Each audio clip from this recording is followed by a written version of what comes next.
ছিলেন ওনার একজন এমপির পুত্র ইঞ্জিনিয়ার ইকবাল হোসেন। উনি অত্যন্ত ভদ্র মানুষ। ওনার এই ভদ্রতার আচরণের কারণেই আমরা গরিববাসী তার পক্ষে আছি।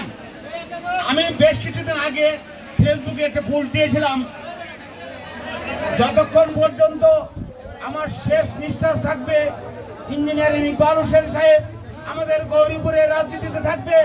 ইঞ্জিনিয়ার ইকবাল হোসেনের সালাম এই গৌরীপুরের প্রত্যেকটি ঘরে ঘরে আমি পৌঁছে দিব, এই ওয়াদা আমি অনেক আগেই করেছিলাম। প্রিয় ভাইরা আমার, ইঞ্জিনিয়ার ইকবাল হোসেন বিগত 3টি নির্বাচনে নমিনেশন পেয়েছেন। বিগত আওয়ামী লীগের সরকারের ঘোষণালে পরে আমরা যারা কর্মী ছিলাম আমরা ঠিক মতো নির্বাচনে কার্যক্রম করতে পারি নাই, আমরা ভোট দিতে পারি নাই, সেই জন্য আমরা ফলাফল পাই নাই। এটা সারা বাংলাদেশের চিত্র হয়েছিল। সেই পরিপ্রেক্ষিতে উনি বয়স্ক মানুষ, কেন্দ্রীয় নেতৃবৃন্দ আশ্বস্ত করেছেন যে এই নির্বাচনেও ইঞ্জিনিয়ার ইকবাল হোসেনকে নমিনেশন দেওয়া হবে। আপনারা কেউ দুশ্চিন্তা করবেন না।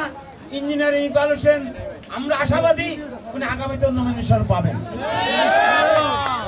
আমরা সকলেই বাংলাদেশ জাতীয়তাবাদী দলের লোক, আমরা দানের শীষের লোক, আমরা শহীদ প্রেসিডেন্ট জিয়া রহমানের আদর্শে গড়া রাজনৈতিক সংগঠনের লোক, আমরা দেশনেত্রী বেগম খালেদা জিয়ার আদর্শের লোক, আমরা তারেক রহমানের আদর্শের লোক। আমরা কারো ব্যক্তি পূজারি না, আমরা দানের শীষের পূজারি।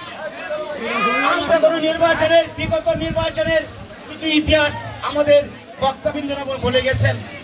আমরা দলের নাম ভাঙিয়ে অন্য দলের নির্বাচনে অংশগ্রহণ করি, এটা কিন্তু ভালো না। এটা দলের আদর্শ না। দলের আদর্শ দলের নিয়ম অনুযায়ী চলতে হবে।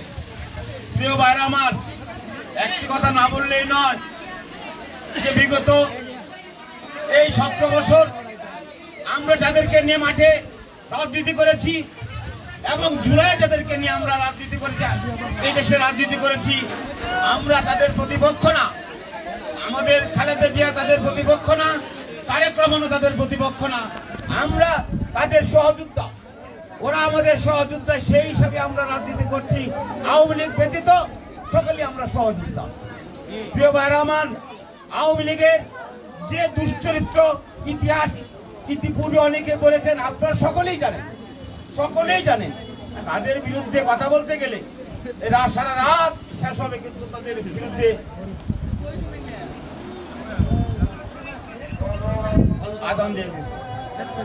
যাই হোক, আপনারা নিশ্চিন্ত থাকবেন। ইঞ্জিনিয়ার ইকবাল হোসেন, আমরা গরিবের সকলেই আছি। গরিবুর আপনারা সকলেই ইকবাল ভাইয়ের পক্ষ থেকে গরিবুর যাবেন, সে আশা ব্যক্ত করেই আমার বক্তব্য শেষ করছি। আসসালামু আলাইকুম।